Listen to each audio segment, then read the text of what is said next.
नमस्कार दोस्तों, स्वागत है आपका आज की वीडियो में। पहली खबर की बात करें तो डीआरडीओ के CMD doctor Samir V Kamat ने घातक यूसीएवी के डिज़ाइन डिटेल्स कंफर्म किए हैं, जहां ये प्लेटफॉर्म लगभग 13 टन क्लास का होगा, यानी साइज और वेट के हिसाब से LCA तेजस MK1A के आसपास। लेकिन इसका रोल कम्प्लीटली डिफरेंट होगा। तो घातक को स्पेसिफिकली ऑटोनोमस स्ट्राइक मिशन के लिए डिजाइन किया जा रहा है, जहां हाई रिस्क एनवायरनमेंट में बिना पायलट के ऑपरेशन पॉसिबल हो सके। प्रपल्जन के लिए इसमें कावेरी इंजन का डेरिवेटिव वर्जन यूज़ किया जाएगा, जो around 49 kilonewton dry thrust generate करेगा। यहाँ फोकस हाई स्पीड से ज़्यादा इंड्योरेंस और एफिशिएंसी पर रखा गया है। साथ ही इंफ्रारेड सिग्नेचर को लो रखने पर भी फोकस है, जो स्टील्थ ऑपरेशंस के लिए इम्पोर्टेंट होता है। डिज़ाइन का सबसे इम्पोर्टेंट एस्पेक्ट इसका स्टील्थ आर्किटेक्चर है और एयरक्राफ्ट को लो ऑब्जर्वेबल शेपिंग के साथ डेवलप किया जा रहा है, जिससे कि रडार क्रॉस सेक्शन मिनिमम रहे।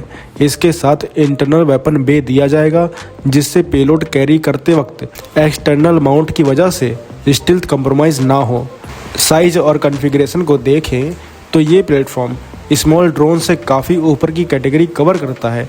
इसमें सफिशिएंट पेलोड कैपेसिटी होगी, जिससे ये deep strike, air defence, suppression और हाई वैल्यू टारगेट के अगेंस्ट मिशन एग्जीक्यूट कर सके। यानी कि इंडिया एक ऐसा अनमैन्ड प्लेटफॉर्म डेवलप कर रहा है जो कंटेस्टेड एयर स्पेस में ऑपरेट कर सके और रिस्की मिशन को हैंडल करे बिना मैन्ड एयरक्राफ्ट को एक्सपोज किए।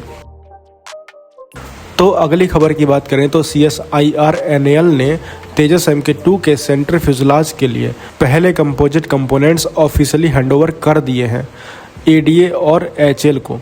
और जो इन्फॉर्मेशन सामने आ रही हैं उसके मुताबिक ये कंपोनेंट्स MK2 के सेकंड प्रोटोटाइप के लिए है। पहले प्रोटोटाइप का सेंटर फ्यूजलाज HAL ने मैन्युफैक्चर किया था, लेकिन अब NAL का इन्वॉल्व होना ये शो करता है कि प्रोग्राम ग्रेजुअली मल्टीपल एजेंसी द्वारा प्रोडक्शन में है। इससे पूरा काम एक ही ऑर्गेनाइजेशन पर डिपेंड नहीं रहेगा, बल्कि अलग अलग स्पेशलाइज्ड इंस्टीट्यूशन अपना रोल प्ले करेंगी। इससे प्रोडक्शन स्पीड और एफिशिएंसी दोनों इम्प्रूव हो जाएंगे। सेंटर फ्यूजलाज एयरक्राफ्ट का एक सबसे क्रिटिकल स्ट्रक्चरल सेक्शन होता है। यही part wings, engine mounts, fuel storage और मल्टीपल सिस्टम को इंटीग्रेट करता है। इसलिए इसमें प्रिसीजन और स्ट्रेंथ दोनों का बैलेंस मेंटेन करना जरूरी होता है। यहाँ कंपोजिट मटेरियल्स का यूज़ किया जा रहा है, जिससे वेट रिड्यूस होता है और स्ट्रक्चरल एफिशिएंसी बेटर होती है। और CSIR NAL का रोल यहाँ एक और चीज़ हाईलाइट करता है कि इंडिया के रिसर्च इंस्टीट्यूशन R&D के साथ साथ प्रोडक्शन ग्रेड मैन्युफैक्चरिंग में भी एक्टिवली कंट्रीब्यूट करने लग गए हैं। अगली खबर की बात करें तो DRDO और इंडियन नेवी ने मिलकर NASM-SR यानी naval antiship missile short range का maiden salvo launch successfully conduct किया है। ट्रायल बे ऑफ बंगाल के ओडिशा कोस्ट के पास हुआ, जहां सेम हेलीकॉप्टर से 2 मिसाइल्स को शॉर्ट पीरियड में लॉन्च किया गया। और ये पहली बार है जब इस कैटेगरी के एयर लॉन्च एंटीशिप मिसाइल ने सैल्वो कैपेबिलिटी डेमोन्स्ट्रेट की। टेस्ट के दौरान सारे ऑब्जेक्टिव्स अचीव हुए, जिसे रडार, इलेक्ट्रो ऑप्टिकल सिस्टम्स और टेलीमेट्री डेटा के थ्रू टेस्ट किया गया। और मिसाइल के प्रपल्जन सिस्टम में सॉलिड बूस्टर और लॉन्ग बर्न सस्टेनर का कॉम्बिनेशन यूज़ किया गया है, जिससे स्टेबल और कंट्रोल्ड फ्लाइट प्रोफाइल मेंटेन होती है।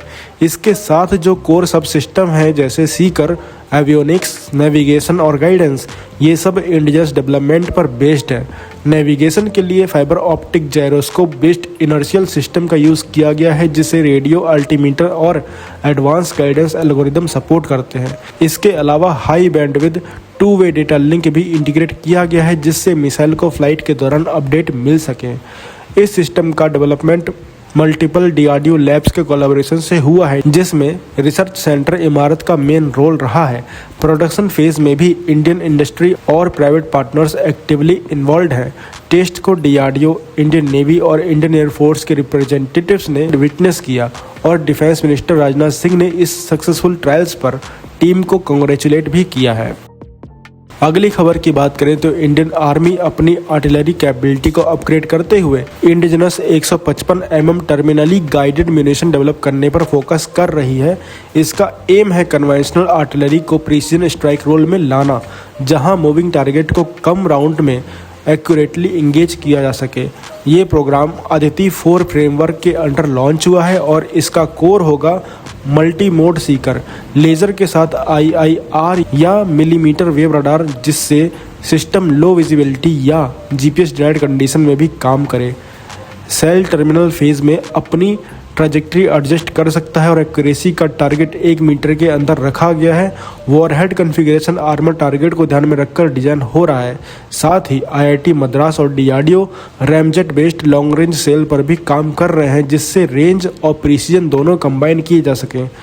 ये सिस्टम K9 वज्रा, ATAGS, धनुष और M777 जैसे प्लेटफॉर्म के साथ कंपैटिबल होगा और इम्पोर्टेड सिस्टम की लिमिटेशन को एड्रेस करेगा। तो आप क्या कहेंगे इन सब खबरों के बारे में कमेंट सेक्शन में जरूर बताइए। मिलते हैं नेक्स्ट वीडियो में। Thanks for watching. जय हिंद, जय भारत।